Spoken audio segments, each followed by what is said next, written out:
Welcome to the Group Home Riches Podcast. If you have the desire to be your own boss, create your own schedule, and become financially free while at the same time helping people in need, then you've come to the right place. At grouphomeriches.com, we teach people exactly like yourself how to get started in the group home business. And on this podcast, you're going to hear their stories firsthand. To kind of kick things off, well, let me do the intro on this one a little bit. So we have a private Facebook group for our Gold Course members, and it was pretty recent, maybe like a week or two ago. I saw a post, I'm just going to kind of summarize, but the young lady had gone from being homeless, I think it was about a year ago, right, Jasmine? Right. So she went from being homeless to taking in her first client off the street for her group home. So that's the only information I got, but I needed to get her on the podcast so everybody could hear the story. So Jasmine, thank you for coming on today. Yeah, absolutely. I'm excited to be here. So that's pretty much all I know about you. Why don't you tell me and the listeners out here, let us know a little bit about yourself. What's your background and what made you find us in the first place? What motivated you to go out and look up how to start a group home? Absolutely. Okay, so just a little bit of information about me. I'm, born and raised in the city of Detroit.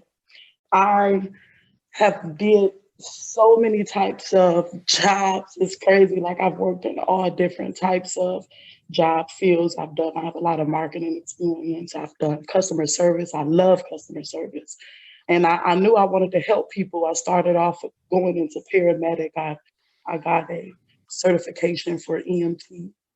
And just doing my interns, I was like, well, I don't know if I want to be the first responder, but I do know I want to help people. And that's why I always have done sales and customer service.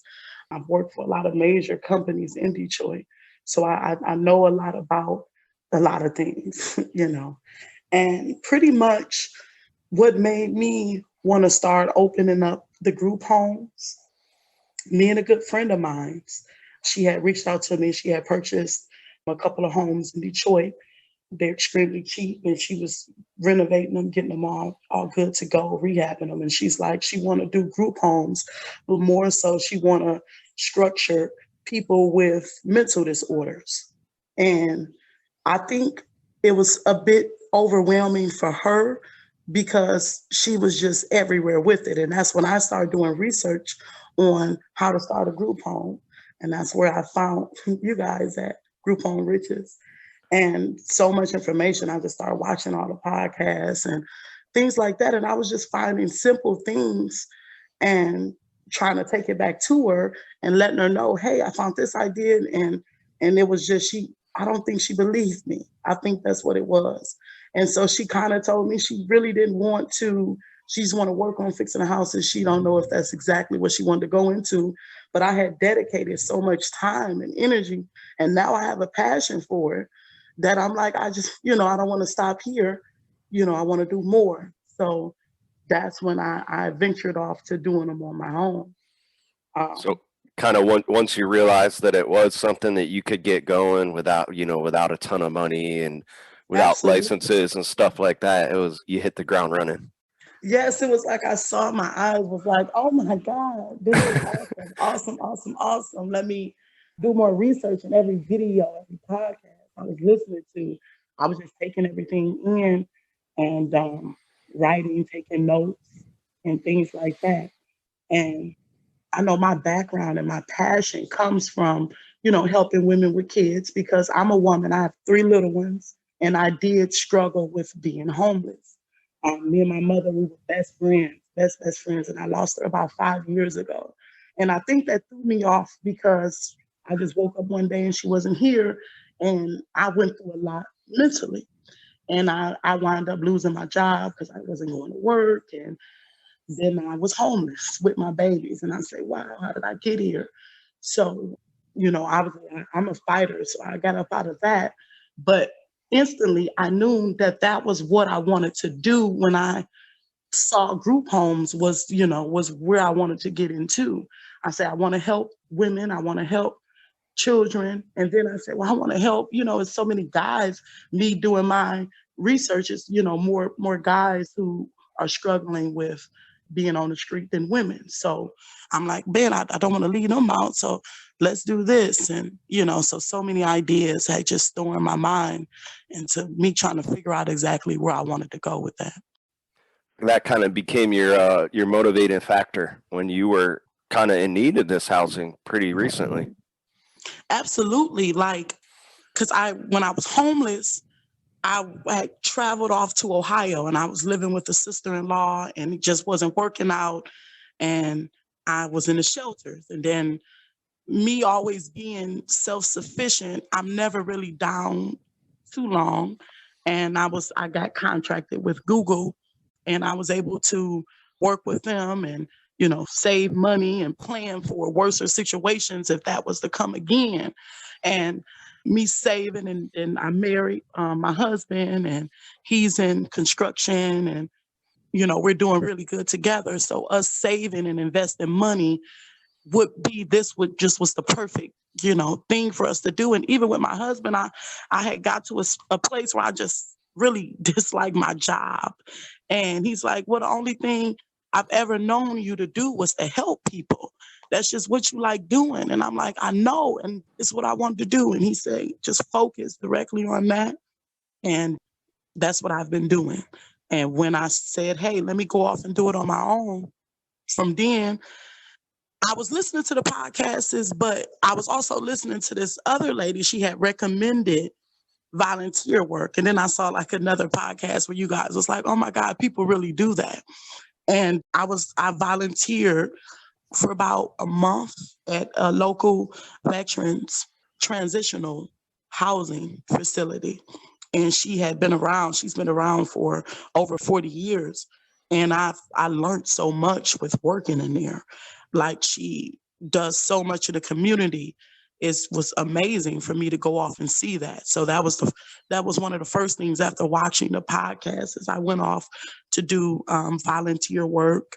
I went into the shelters and started assisting with food and stuff like that. And with COVID, they don't want as many people in there, but I was in there able to get the lunches packed up and we meet them at the back door and still able to, help any way I can. But my point of doing that was, I love helping people, but it was another thing was just to make connections with people within the area, because I say, these is people who I'm going to have to cross paths with if this is something that I really want to do. And that's where I started volunteering, seeing a need and gaining more of a passion for just really what I wanted to do, and seeing that, people do put a blind eye to people on the street, homeless, like they walk past and maybe they may think, hey, they just there for drugs, or maybe we just don't know. We just don't know. So people just put a blind eye to it, in my opinion. And that's why, I want to make a change within the area. So saw, the podcast and I'm like, wow, we don't have to get licensing and things like that. And I wind up finding a landlord or a property management company throughout COVID.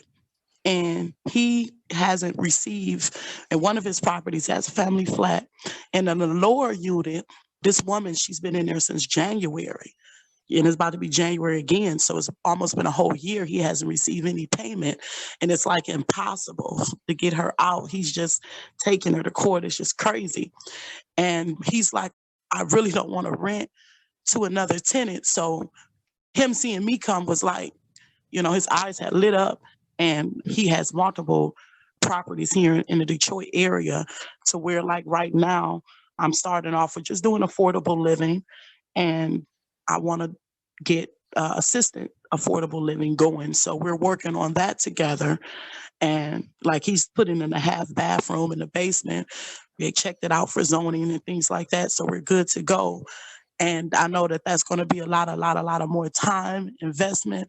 But, the type of clients who I want to take on is, maybe senior citizens who don't really need as much help, just taking showers, maybe cooking meals, things like that. And I reached out. It was a cousin. She called me and she said, hey, I see you got pictures up, you got your group homes going, and I'm looking for a job. But she's working in a nursing facility. And one of the residents there, she's paying over $6,000 a month.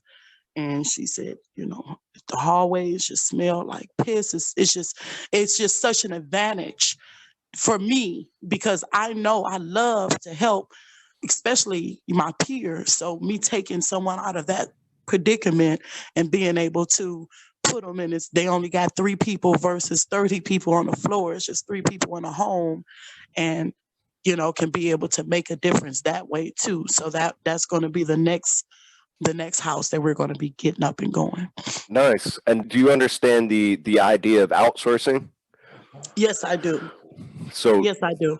Actually, one thing that I really didn't hear on a podcast that I have came to find out is the local churches are awesome. Like, they help the community in so many different ways. And people like, well, the churches, absolutely. One particular church, they deal with the homeless community. And I went in and I told him exactly what I was doing. And he said, man, I have 2 houses that's filled with furniture.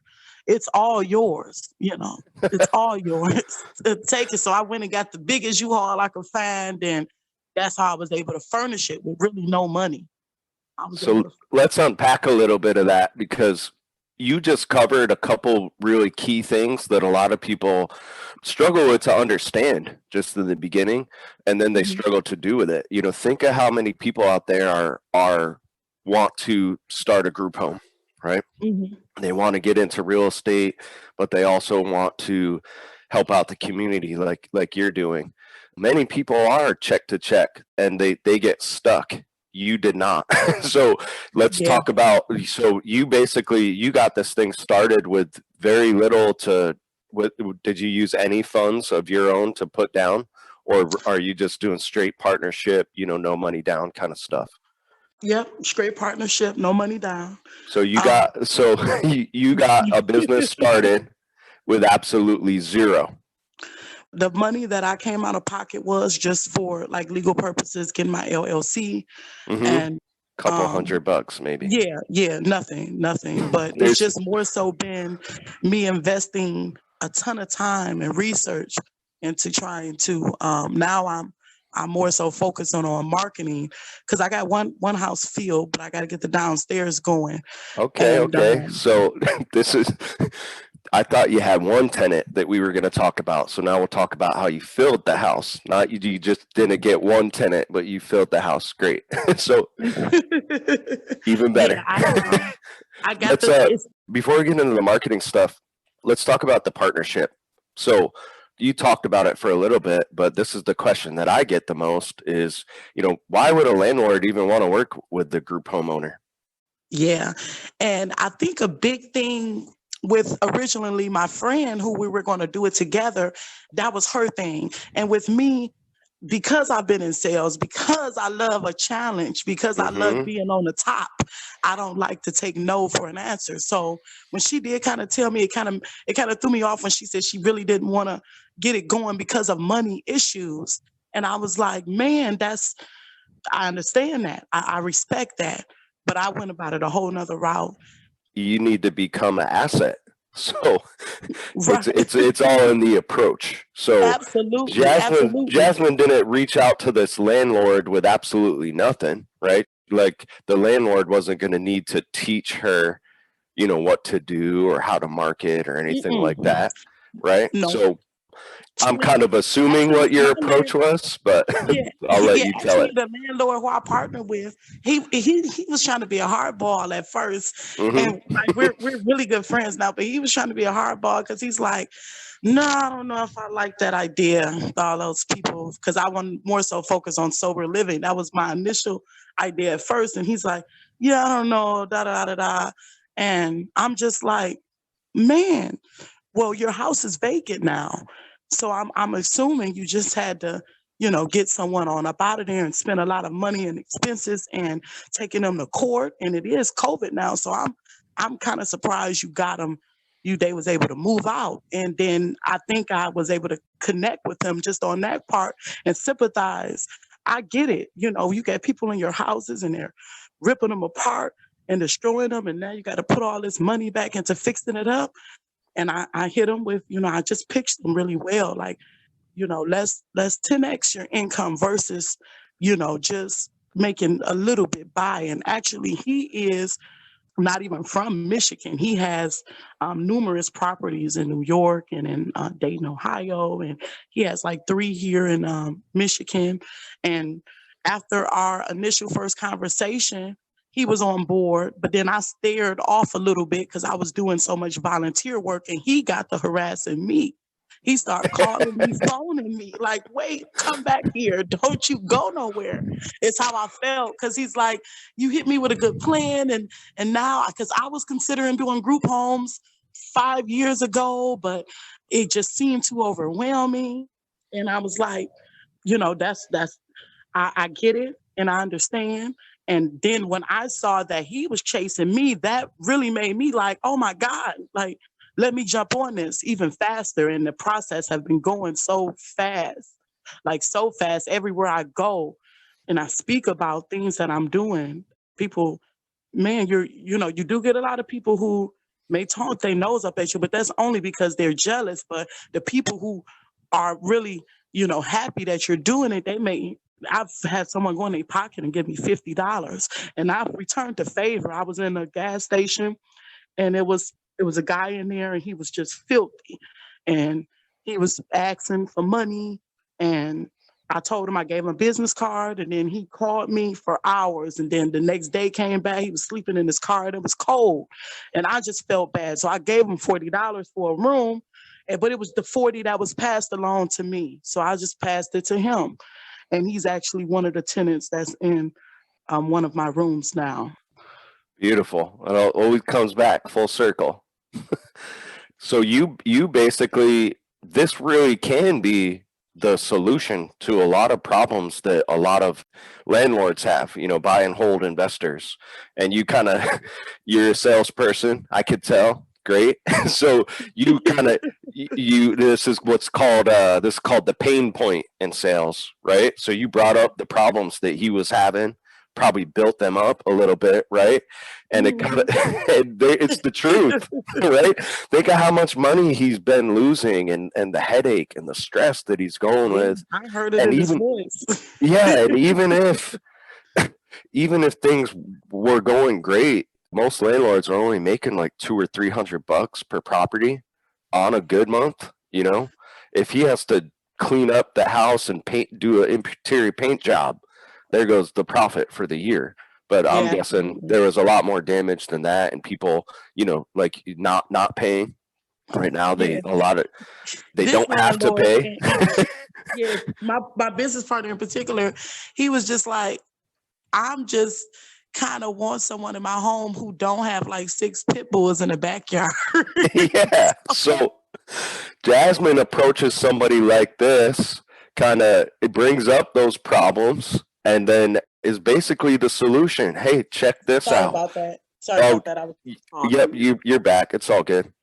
So I was just letting them know you kind of, I'm guessing you approached him as like, here are your problems, here's my solution, and this is what's in it for you, right? Was that absolutely that's the approach to take? Now I have had to go back and work on the numbers, and that was completely fine with him because it's still more than what he was expecting anyway, and it's a guaranteed way for him to be able to receive his money. And it was just, I was put all the plus that it would be partner with me. That's honestly, that was, I made one call off of Craigslist, and I was the first person whom picked up the phone. I haven't pitched it anymore yet. But I know if I do, it won't be a problem, only because it's so many people looking for houses now. And it's so many landlords who really don't want to rent them out. They're looking to just go ahead and sell because they've lost so much money. Like just with me, I was helping a friend of mine. She was looking for another house to rent. And this guy told us, he said, someone didn't pay me well over $10,000. So he lost out all that money throughout COVID. So when they do hear And this is just for someone listening in and they, maybe be a little discouraged about taking this approach. They will, even if you get a first couple no's, it's only they loss if they say no.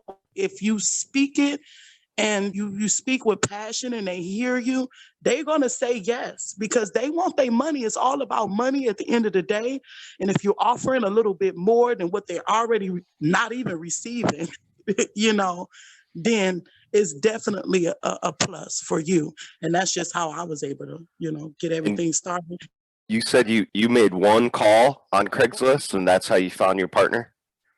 Yes. Yep. The first call. That was just the first. she is a salesman. One shot, one kill.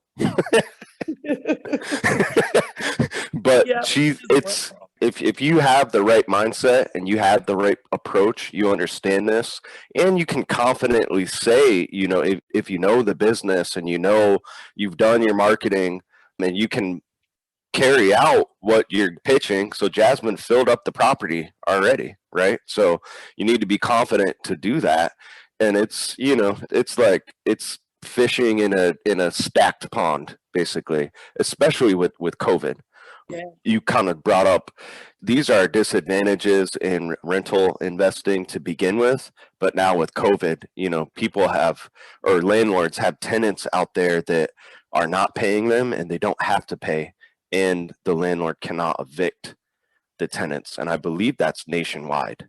So yes, and then like a big thing is too for the landlords, even when the tenants fill out the motions and things like that, yeah, they may get their money, but they don't get none of those late fees. So they're missing out on all the late fees. And then once the landlord receives that money from them or from the motion or whatever organization they went to get it, then that still mean they still have to be in contract with that person.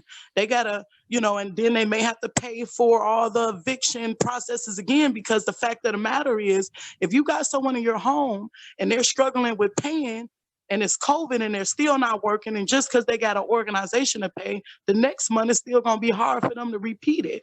So that's a big plus for us as being entrepreneurs and trying to start it off with no money and go to a landlord. Just mentioning those key things, like it's huge. They're losing so much money, and the property, a lot of times when renters rent, they don't take care of it, so they bust holes or rip the walls apart for whatever reason, and it's just so much money they're losing. So if someone, it's all about your approach, and if someone has an ear, then they can hear you.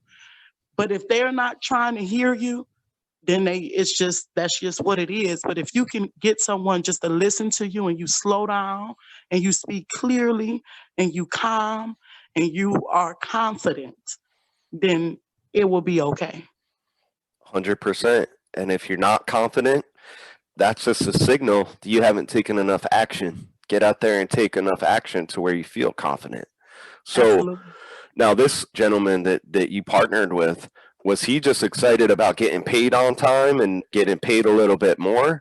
Or did he have questions or concerns about, most landlords they don't get into this business because they've gone through all these situations that we're talking about. And now you're approaching them, talking about, instead of having, one qualified person in the house, you're going to be working with people that might, transitioning out of homelessness, for example. So did he have any concerns about that, or was he just so pumped about the financial opportunity? Yeah, at first, with our first initial conversation, and that was just things that I had to overcome within speaking with him, he did have issues with that. He said, man, some of his questions were, what are you doing for insurance?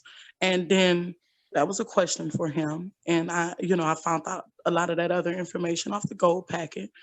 And he also wanted to know, how is this even legal? That's what he asked. His exact question. Is this even legal? Those service agreements? If you know real estate stuff, dealing with zoning is a nightmare. Okay. Like to get your property zoned differently or classified differently. is at where we're at. It's, probably longer now because of COVID, but on a typical year, it's, anywhere from 6 to 12 months just to get your property zoned differently. So this is the type of stuff that landlords are thinking in their head, like, all right, we got to get it zoned. You got to go through licensing. Yeah, So that's exactly what he thought. what, Yeah, what did you tell him? well, I didn't want to give him too much information because I just didn't want him just to leave little old me and then go somewhere else and be like, hey, I can just do it on my own. But I did assure him that with these service agreements, and I forwarded over to him, and I told him, how they have held up in court.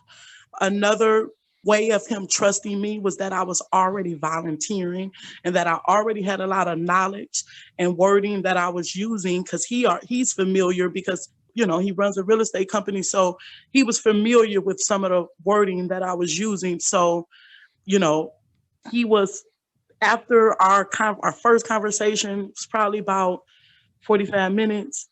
Like I said, he was the one persistent calling me afterwards. So if you explain it the right way and you go more in depth, and I just feel like, and see with me, and I just learned this just from interviewing regularly. I talk to myself in the mirror. I record myself on my phone, then relook at the recording, just so I'm not sounding, like I don't know what I'm speaking about when I do call someone, because, people want to have a little bit of faith in what you're doing or what you're saying because he don't know me from nowhere. My business wasn't even, I didn't even get my LLC prior to calling him. So my concern was him looking me up. I just wanted to really see. My reasoning really was to call him was just to really test out what you guys were saying, honestly. I swear it was. Yes. So it is not a guarantee that that you could just make one call on Craigslist. I'm going to go out there and say that it's a little abnormal, but these just to show you the possibilities. It helps. Your sales background helps with this immensely. You probably realize that, right? So a lot of people get scared, if they get a landlord and they're asking questions about that stuff, especially if you don't know it yourself, that's your first problem. But when I hear someone asking questions about that, those are not objections, those are questions, right? So he's curious. Like, you might hear a landlord say, no, you can't do that, you need a license. What they're really saying is, well, can you start it without a license? Exactly. It's like, is that even legal? Yeah, exactly. And just to kind of recap that, I'll summarize it for people out there because this is one of those things that you were probably wondering before you found us. Think about your friend. You mentioned 2 friends that have wanted to get into this business, but they didn't because it was too, quote unquote, overwhelming, right? Yeah. That means they were trying to start a licensed facility, an licensed assisted living facility or something like that, right? And I think the biggest thing was too, it's just, you got to put the time into just doing a little bit of research. And I'm not saying that she really didn't, but with you guys, I Googled on Google and you were kind of like the first to pop up. So you got, just got to have the patience and listening and wanting to learn the type of stuff. I would bet, in her defense, I would bet she probably didn't find us first. She just looked up how to become a group home in her area or a licensed group home, or she started talking to the local government or something like that. And that is very overwhelming. If you want to start a licensed facility, there's nothing wrong with it. There's advantages to it for sure. But it is, you're basically, well, like you mentioned, you want to work with seniors. If you want to do that and become a licensed facility, you're basically starting up a medical company. There's obviously going to be a lot of red tape, regulation, paperwork to get through. There's a ton of it. But what kind of our challenge is just let it, it clicked for you, but is hey, you can become a licensed facility. You don't have to. And kind of what we do, and I think you figured this out. So, you could do the same business model you're doing right now for seniors, and then just outsource any care. So, you don't have to hire your friend or anything like that. You just simply outsource it. We will typically use like a home health company or the organizations that we market to. But we, you know, our business model personally, we're leaving the care, off the table. We're not collecting any revenue from that. So for the folks listening out there, that's how we get around the licensing stuff. And I'll post the article from the blog that backs this up with, like Jasmine was saying, if you know this stuff yourself, you're going to have a much better pitch when people ask you this. So she probably brought up, probably talk about the Fair Housing Act and the federal guidelines that relate to occupancy.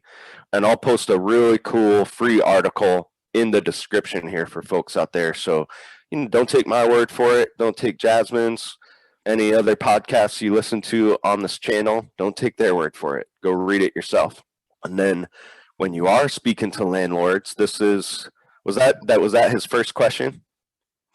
Yes, that was his first. Okay. Was this legal? Yeah. That's what most people, that's kind of the first thing they think of, right? So it's going to help if you have that knowledge and you can come back and tell them, their ears are going to perk up, and they might be blowing your phone up if you don't follow through.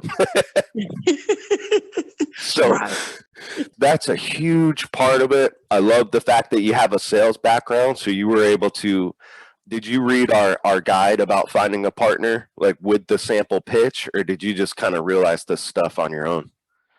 I didn't go through to find a partner, but it was just kind of like common sense if you're a salesperson. Yeah, and then just kind of like just from seeing and being in the area and just seeing like, man, this is crazy how you don't have to pay your bills and I don't, from in Michigan here, it's been, a lot of people, they've been getting a lot of unemployment, and I'm talking about big, large amounts, and they take those amounts and they move exactly where they want to move to. And I've heard landlords say that too, that they told me that the check was going to be waiting, and I come to pick it up and they moved all their stuff out. So there's people skipping town and moving on up. yeah. So that landlord is left, with still a mortgage. A lot of people don't understand too, like just because they own the apartment complex or the houses, they may have mortgages on those. Even worse, the majority of landlords out there are just like you guys listening out there. They wanted to make some side income. Instead of looking up group homes, right? They just stumbled on real estate and figured, this is a great way to get some passive income. So they have to get a mortgage. Like you said, the majority of landlords do that. And even worse, I said, so after you get like 2 or 3 rental properties, you can't get a mortgage anymore. You then have to go get private capital. So they have an even higher interest rate. So these landlords you see that have, I bring up my family member who has a ton of rental properties, close to 50 units in upstate New York. They're not paying mortgages. They're paying what's called hard money loans. So they're even higher interest rate. Wow. And well, I'll just talk about some rental nightmare stories, right? So he had 5 people before COVID that he was in the eviction process with. So imagine going through 5 lawsuits at one time. That's what he's doing. That was before COVID. Okay. So those people, they're not paying him. They're not leaving. And I don't know how many other people chose to not pay him, but I don't ask him about numbers this year. Andy is not joining us today, right? So he is going through another lawsuit. So, and this will kind of will bring up the advantages of group homes compared to rental properties. One thing, so with your rental properties, you're just signing a lease, right? They're qualified, and then the people live there for, at least a year, typically. You don't know what's going on in that property. So Andy had a qualified tenant on paper that was, turned his rental property into a meth lab. Oh my God. Okay, so we're in Central Texas. This is kind of not common, but the company I used to work for, building number 8 was newer than all the other buildings. because same issue. Someone had a meth lab, it blew up the building, and Oh, building 8 was new because of that. So this wow, this that is crazy. then SWAT team went into his property.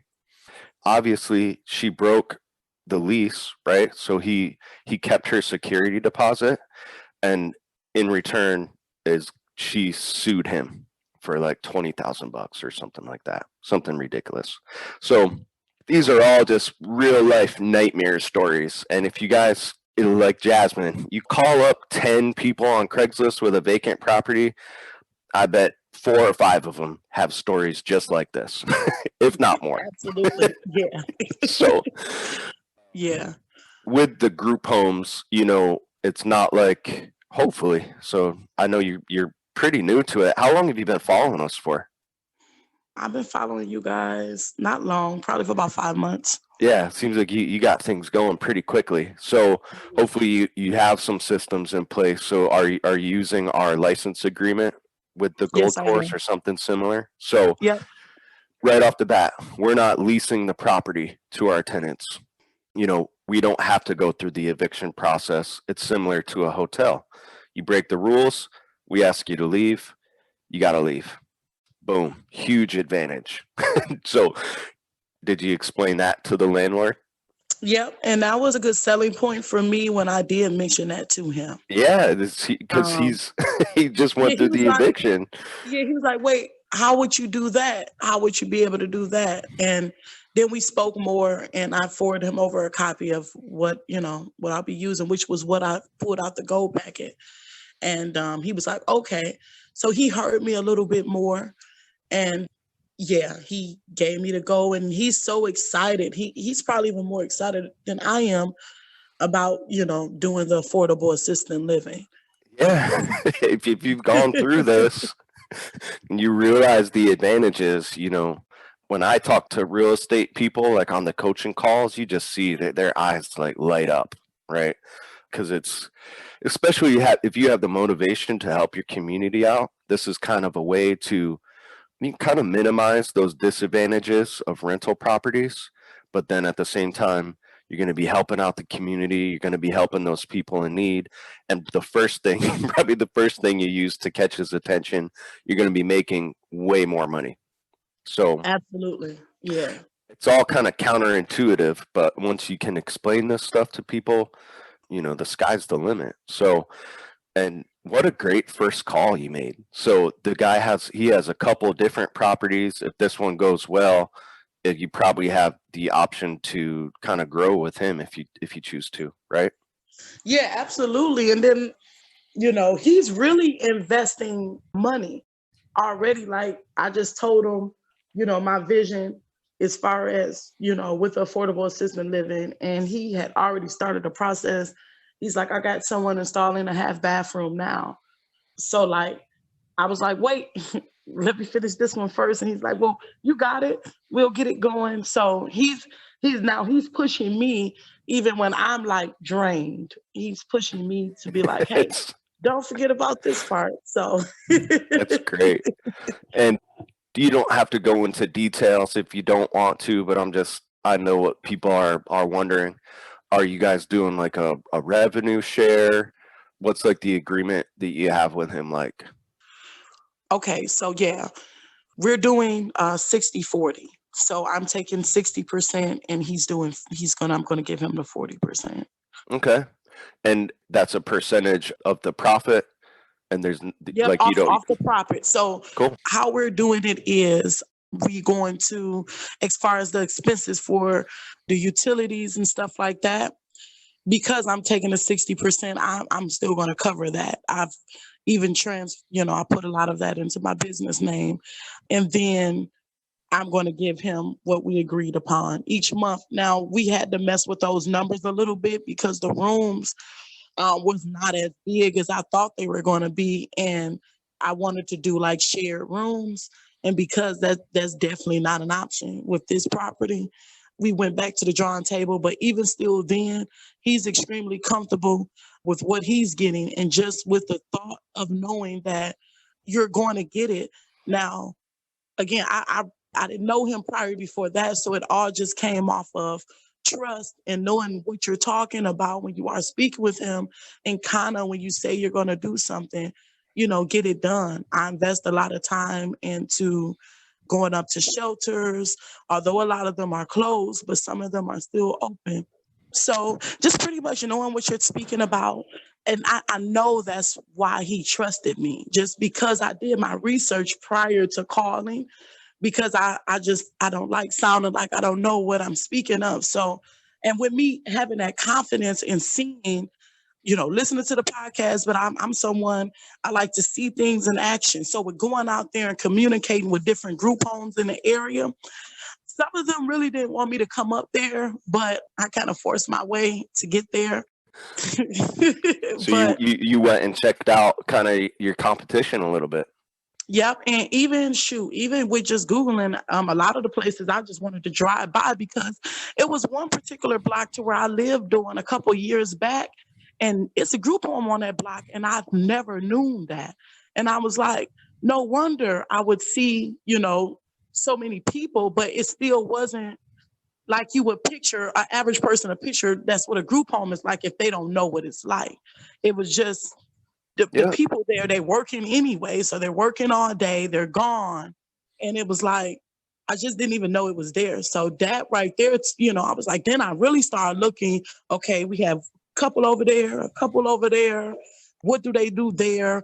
Going and doing a research on their websites and getting as much information. I still a lot too as far as material. So just taking all the information and using it and implicating it in things that I'm currently doing now helped me out a lot. And also that volunteer work, because I'm hands-on, that really, really helped me. Yeah, that was so let's talk about kind of how I know you said you had a marketing background. You mentioned in the post that you created your own website. Let's talk about that. How you have a Phil House already. How did you do that? What were you doing for marketing? Well, for marketing, I had used some of the steps that you guys offered, the 73 ways to market. I did the campaign, but honestly, doing it with the campaign, I've been getting a ton of calls from different organizations. I even got a couple calls from probation officers asking if I can be able to transition. They had a couple people who were stuck in jail, and their crimes wasn't like horrible, but in order for them to come home, they needed an address and they just needed help. Hmm. So like I've been getting a ton of calls, but how I got my home filled was just more so when I'm out and about. I got business cards, I got flyers, I'm talking everywhere I go, because I kind of switched it, because within my group homes, it is drug and alcohol free. Because initially I was going to go for sober living. So those things are still into place, but I see a lot more people struggling with living on a fixed income and being able to just basic things in life. So I figured that I can be able to help a lot of good people a lot of people that's really good, and they just need the extra help. So my rooms are really, I'm offering them at a really low rate, and got food included. And see, a lot of places they're like, "Oh, you're gonna take my bridge card." Well, bridge card is what we call a food card here in Michigan. Hmm. And even once I explained that, no, that's just not what I stand for, what we do. Even listening to that, one guy at the VA was like, "No one is doing this in your area. Like, no one is doing this." And I've been getting a lot of this. This is, is this a scam too? So me welcoming people out and doing open house and just speaking with them, having those pictures. And I went, when I believe it's called Carnival, they got the free trial, just creating some flyers. That's the best thing. Office Max, they're really good. I went right before my eyes. He created me some business cards. It took like 5 minutes. He did it in front of me, and they were really cheap too. Hmm. So I also went, and at the bus stops. Like I took it like to a 2 mile radius because it's a ton of bus stops. But I hit one side, my husband hit the other side, and every major street we were going, I was just taping my flyers up in the bus stops too. I've been utilizing LinkedIn. I've used Craigslist as well too.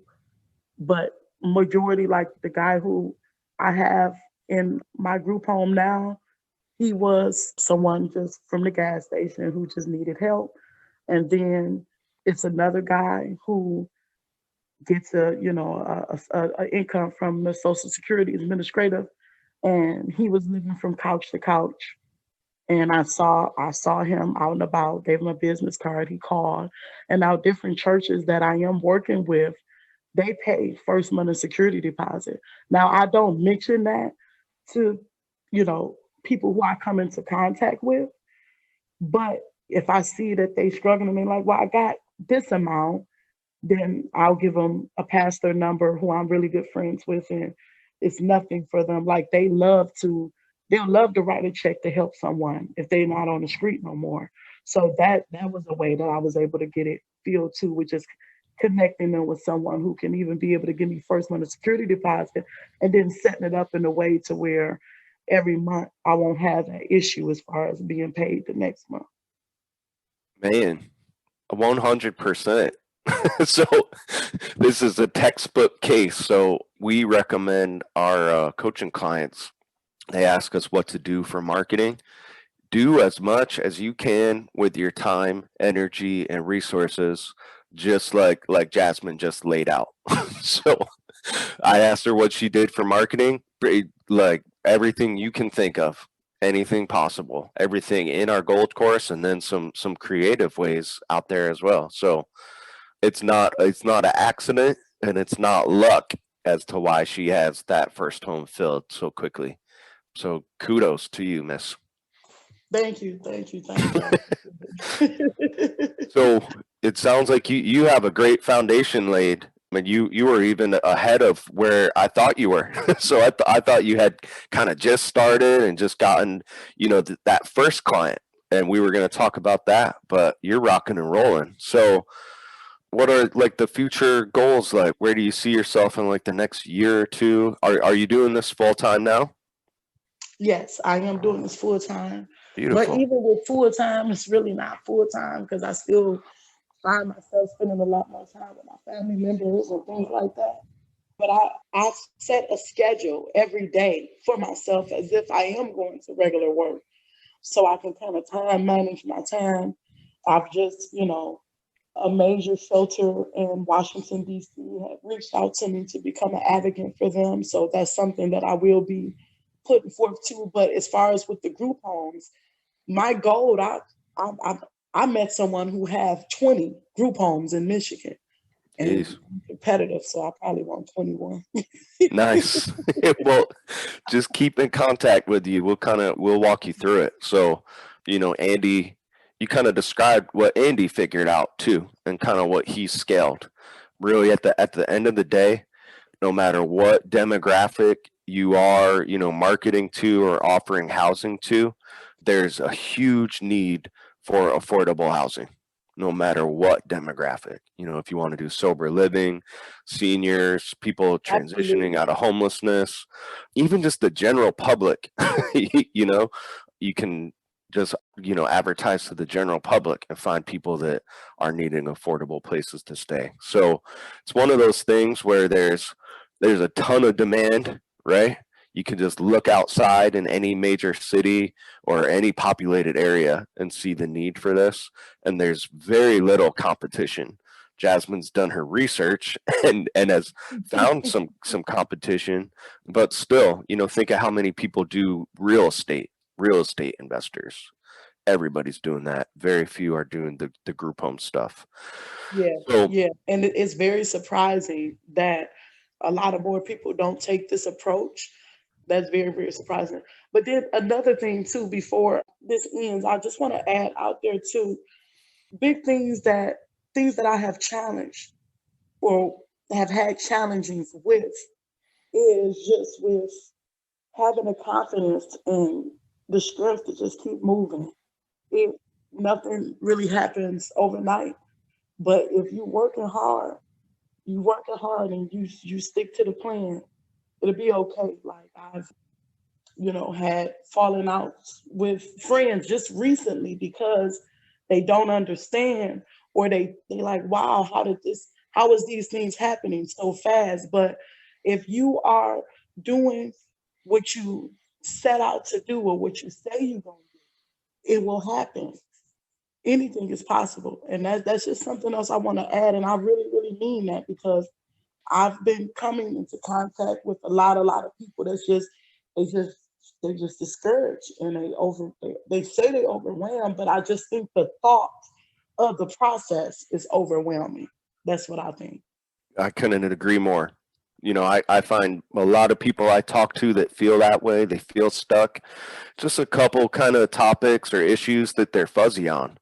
Once you realize those things and kind of realize how it's not easy, it's very time consuming. You do have to do the hustle in the beginning, kind of what you described with your marketing, but it's simple. Most people don't realize how simple it can be. But you are walking living proof of what you just said. If you put your mind to stuff, you come up with a plan and you take action, you're going to have success. And not just with group homes, but with anything you want to do in life. Absolutely. And as you start to do that, as you start to level up, you know a lot of people, me included, you kind of have to find a new circle of friends. And Yeah. I'm going to reiterate this. So, you're not lucky, right? So your friends that kind of trying to take you down, they probably see you like, oh, Jasmine got lucky, right? Yeah. Yeah. Man, I wish something like that would happen to me.